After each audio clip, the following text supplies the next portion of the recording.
Have you ever wondered what it feels like when an entire city gets destroyed in just one night? That's exactly what happened in Sanya, China, when a typhoon turned paradise into a living nightmare.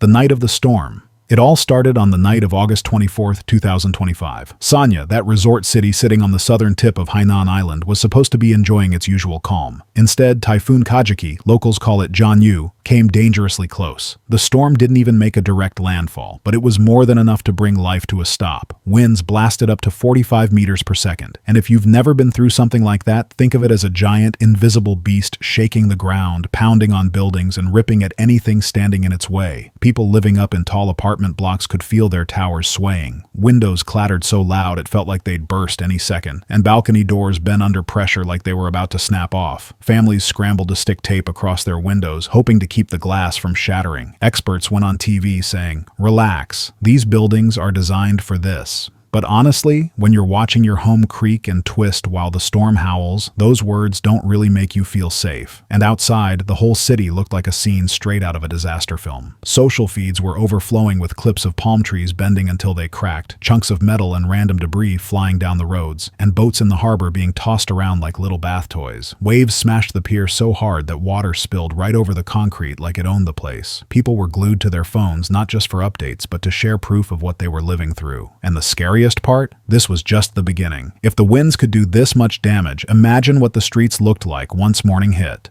Destruction across the city. By the time Kajiki's fury was at its peak, Sanya looked like a city out of a disaster film. The streets that usually glowed with lights and tourist buzz were unrecognizable. Rows of coconut palms, the same ones people take pictures under on vacation, were ripped right out of the ground. Some fell straight onto cars, crushing them like soda cans. Others blocked main roads, cutting off ambulances and fire trucks that desperately needed to move. Streetlights flickered like dying candles before everything went black. Billboards that once stood tall were shredded apart and tossed into intersections, their pieces scattered everywhere. For anyone walking out their door, it wasn't just dangerous. It was impossible. Through all this, emergency workers were out there. Think about that for a second. While everyone else was sheltering in place, these people were out in the middle of the chaos, trying to clear roads and get rid of debris just so rescue vehicles could pass through. Power lines were down everywhere, sparking in the rain, leaving thousands in total darkness. Crews rushed to fix them, but Kajiki wasn't done yet. Strong winds and heavy downpours kept fighting them back at every turn. Communication systems also took a beating. Some areas had no signal at all, and families couldn't even call loved ones to check if they were okay. But through it all, the emergency hotlines somehow stayed alive, dispatching fire crews, police, and medics wherever they could. And that's when the city realized something. It wasn't just damage. The storm was about to put their entire life on pause.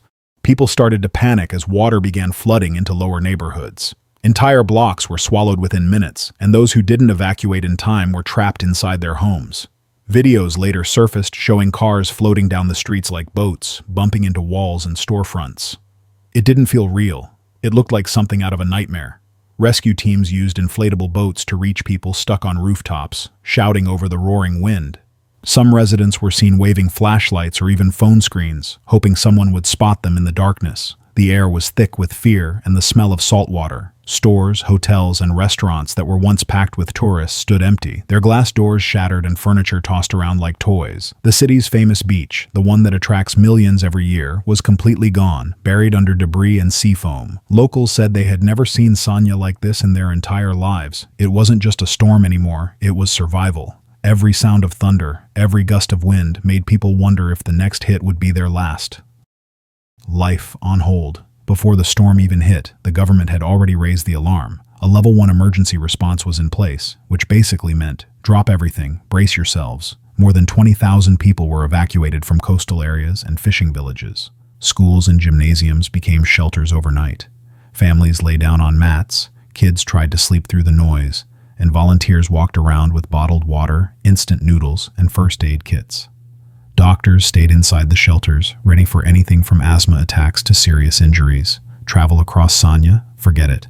Airports shut down completely, flights canceled one after another, trains stopped, buses stopped, and highways were closed because landslides and flooding made them too dangerous. Even ferries and fishing boats were tied up tight in the harbor, forced to stay put no matter how badly people wanted to leave. Underpasses? They weren't roads anymore. They were swimming pools. Water pushed its way into houses, sliding under doors, flooding kitchens, and ruining everything in its path. Families just stood there, watching, because what do you even do when the water keeps coming? City workers ran around throwing down sandbags, trying to block the flood from swallowing up shops and apartment blocks. They even rolled out massive pumps to push water away from the low spots. But honestly, it looked useless, like trying to empty a bathtub while the faucet's still running full blast. The storm wouldn't quit, and with every hour, people knew the risk of flash floods and landslides was climbing. Online, the videos told the real story. People chest-deep in brown water, carrying their kids on their shoulders just to keep them dry. Rescue workers rowing boats down streets where cars used to drive, handing out food, lifting people to safety. The whole city looked like something out of a disaster movie, except it was real, and no one could hit pause. The poorest families got crushed the hardest. Their homes were already fragile, and now they were filled with dirty water. Sofas ruined, mattresses soaked, food spoiled, gone in one night. The storm didn't just flood buildings, it ripped apart lives piece by piece. And when the rain finally eased and the sky lightened, it wasn't the end. That was just the start. Because the storm leaves, but the people are the ones left behind, staring at the mess and figuring out how to put it all back together. The long recovery.